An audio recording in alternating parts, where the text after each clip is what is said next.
Kehidupan di surga Kristen.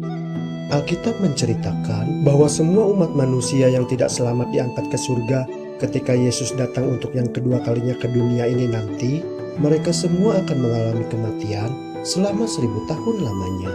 Dan setelah selesai masa kerajaan 1000 tahun di sorga, seluruh umat berdosa yang durhaka tersebut akan dibangkitkan kembali. Lalu, iblis akan mengumpulkan orang-orang durhaka dari keempat penjuru bumi yang telah dibangkitkan itu, dan kemudian akan memimpin mereka untuk berperang. Peristiwa ini dikenal dengan istilah Gog dan Magog. Dalam peristiwa Gog dan Magog, umat durhaka yang dipimpin oleh iblis akan berperang melawan Yesus dan para umat kudus yang akan turun bersama dengan surga Yerusalem baru. Dan lokasinya sepertinya mungkin akan terjadi di kota Yerusalem yang berada di bumi ini. Tetapi api dari surga akan turun untuk membinasakan seluruh umat durhaka beserta iblis dan para pengikutnya, yaitu sepertiga malaikat jahat yang telah menjadi roh-roh setan. Mereka akan dibakar oleh lautan api dan belerang yang menyala untuk beberapa waktu lamanya hingga akhirnya lenyap, dan itulah yang dinamakan dengan neraka. Lokasi neraka itu adalah di bumi yang fana dan berdosa ini. Api yang turun dari surga juga akan membersihkan dan memulihkan kembali bumi yang sudah tercemar oleh dosa. Sehingga bumi ini menjadi bumi yang baru dan memiliki langit yang baru. Bumi dan langit yang baru adalah suci tanpa tercemar oleh dosa. Keadaan yang sama seperti semula ketika dulu pernah ditinggali oleh Adam dan Hawa sebelum mereka jatuh dan mengenal dosa.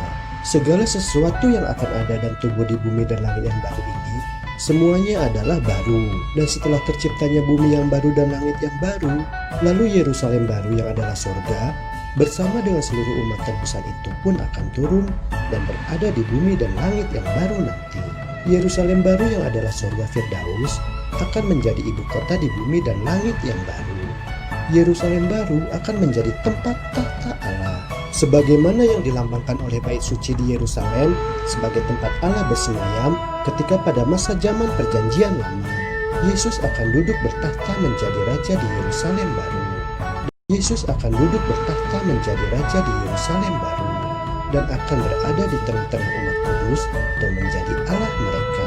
Yerusalem baru kota Allah bentuknya adalah 4 persegi yang panjang serta lebarnya memiliki ukuran yang sama. Wahyu 21 ayat 16. Kota itu bentuknya 4 persegi, panjangnya sama dengan lebarnya. Dan ia mengukur kota itu dengan tongkat itu, 12.000 stadia, panjangnya dan lebarnya dan tingginya sama. Ukuran tersebut sama dengan 1.500 mil kuadrat atau 2.400 km untuk seluruh keliling luasnya. Jadi masing-masing dari keempat sisinya adalah sepanjang 600 km. Wahyu 21 ayat 17. Lalu ia mengukur temboknya 144 hasta menurut ukuran manusia yang adalah juga ukuran malaikat. Ukuran tinggi tembok Yerusalem baru adalah sama dengan 216 kaki tingginya. Kota Yerusalem baru yang luar biasa ini akan memiliki tembok yang terbuat dari permata tulen bagaikan kaca murni. Jalannya terbuat dari emas bagaikan kaca bening, dan pintu gerbangnya terbuat dari permata. Dalam perjanjian lama, tempat maha kudus di dalam bait suci Yerusalem adalah berbentuk bujur sangkar sempurna, dan hanya imam besar saja yang boleh memasuki ruang yang maha kudus di mana tempat Allah bersemayam. Wahyu 21 ayat 22. Dan aku tidak melihat bait suci di dalamnya, sebab Allah, Tuhan yang Maha Kuasa, adalah bait sucinya. Demikian juga anak domba itu. Karena di dalam kota Yerusalem baru sudah tidak ada lagi bangunan bait suci, maka dengan demikian, Yerusalem baru juga nanti akan berfungsi bukan hanya sebagai bait suci, tetapi juga sebagai tempat yang maha kudus. Karena Yesus yang adalah Allah, Raja dan juga Imam Besar, akan bertahta di Yerusalem. Karena Yesus yang adalah Allah, Raja dan juga Imam Besar akan bertahta di Yerusalem baru. Tetapi bedanya di kota Yerusalem baru nanti, semua umat kudus akan dapat dengan bebas memasuki kota Yerusalem baru sebagai ibu kota surga dan tempat tahta Allah berada. Wahyu 22 ayat 1. Lalu ia menunjukkan kepadaku sungai air kehidupan yang jernih bagaikan kristal dan mengalir keluar dari tahta Allah dan tahta anak domba itu. Ayat tersebut mengingatkan kita kepada sungai yang mengalir di Taman Eden atau Firdaus pada zaman Adam dan Hawa ketika mereka belum berdosa. Di kedua sisi sungai yang ada di Yerusalem baru juga terdapat pohon kehidupan yang daunnya digunakan untuk menyembuhkan bangsa-bangsa. Penyembuhan di sini maksudnya adalah bukan berarti di surga itu ada penyakit, sebab di dunia yang baru nanti tidak akan ada penyakit. Maka hal itu di dunia yang baru nanti tidak akan ada penyakit. Maka hal itu menunjukkan bahwa itu adalah penyembuhan luka dalam hati manusia yang disebabkan oleh halangan yang memisahkan manusia dari segala zaman, sehingga umat kudus akan memperoleh kehidupan yang abadi.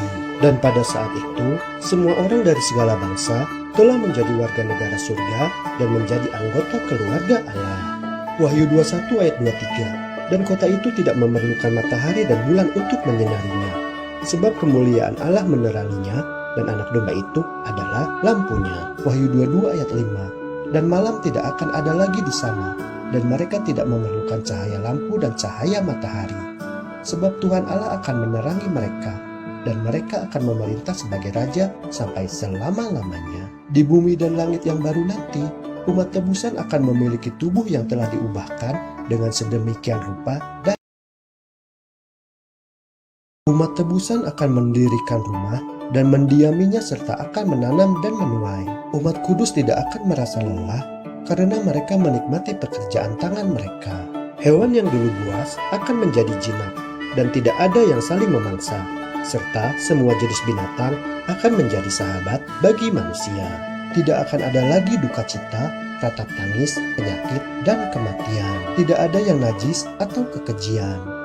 Juga tidak akan ada lagi laknat. Di kerajaan sorga bumi yang baru dan langit yang baru nanti juga, umat tebusan akan bertemu dan bersahabat dengan Abraham, Ishak, Yakub, dan juga dengan tokoh-tokoh hebat yang diceritakan dalam Alkitab. Seluruh umat kudus di sorga akan dapat saling mengenal satu sama lain dengan orang-orang yang mereka pernah kenal sewaktu hidup di bumi yang lama. Misalnya seorang anak akan mengenali orang tuanya, dan begitu pula dengan orang-orang yang mereka pernah kenal sewaktu hidup di bumi yang lama. Misalnya seorang anak akan mengenali orang tuanya, dan begitu pula sebaliknya. Juga umat kudus akan dapat saling mengenal dengan orang-orang yang pernah hidup dari segala zaman. Umat kudus akan hidup damai dan penuh dengan sukacita. Karena semua perkara lama yang menimpa ketika kita hidup di dunia ini, semuanya akan dihapuskan dari ingatan. Yesaya 32 ayat 18. Bangsaku akan diam di tempat yang damai, di tempat tinggal yang tentram, di tempat peristirahatan yang aman. Bumi dan langit yang baru akan menjadi sorga bagi umat kudus. Sedangkan Yerusalem baru yang turun dari sorga akan menjadi ibu kotanya dan sebagai tempat tahta Allah di mana Yesus akan menjadi raja bagi umat tebusan. Dan umat kudus akan hidup kekal di kerajaan sorga untuk selama-lamanya.